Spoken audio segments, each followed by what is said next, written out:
And we are here today because all of the whistleblowers, the hearings, the investigations, the discussions, the work that we have done have culminated in a negotiation that is happening in real time right now over the National Defense Authorization Act, a piece of legislation I care deeply about as a member of the House Armed Services Committee.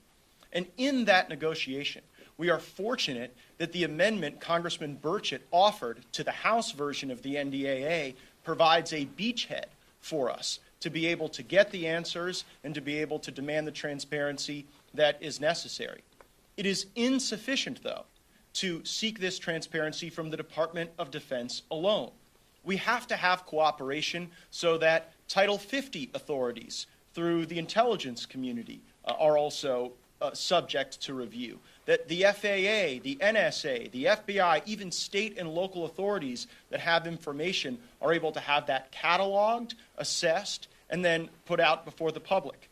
It is my belief that the Burchett Amendment is the strongest position when coupled with the additional authorities and additional agencies that I've just mentioned in order to be able to get to that productive result.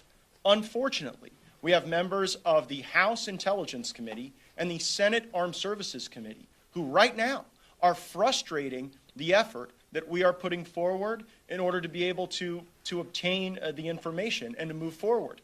I think it is productive that Senator Schumer has engaged on this issue. He's not an insignificant person in this town, but I am concerned about embracing a disclosure paradigm that mirrors the JFK assassination disclosure paradigm.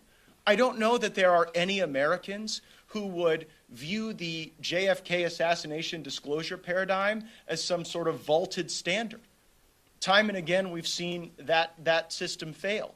I also don't believe that, pursuant to the Schumer language, we would have to wait 25 years in order to get this information. 25 years is a long time when you consider what Mr. Burchett said about the lack of veracity that the government has provided to the people up until this point. And so we're here to call for the most inclusive, most robust provisions possible to be included in the NDAA. We don't want to see a lot of log jams created.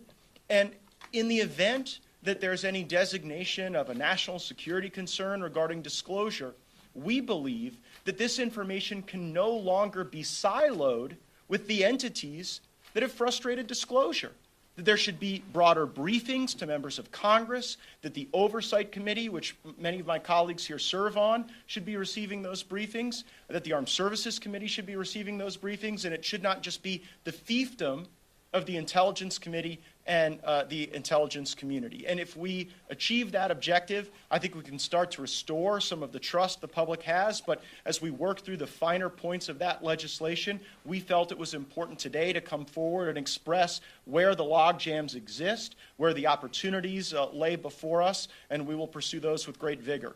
I also wanted to specifically thank House Armed Services Chairman Mike Rogers. He allowed the Burchett Amendment to go on the bill without objection, and I think he is to be commended for that. And also when my colleagues, Ms. Luna and Mr. Burchett and I, were at an Air Force base and were told by Air Force officials that we weren't allowed to see information that whistleblowers had expressed to us existed, it was in fact Chairman Rogers himself who personally engaged with the Office of the Secretary of Defense and gave us the opportunity to view the images that were taken by pilots of some of these unidentified aerial phenomenon. So work to be done, but we hope that this gives you clarity as to what our goals are, how the scope and depth of the mission ahead.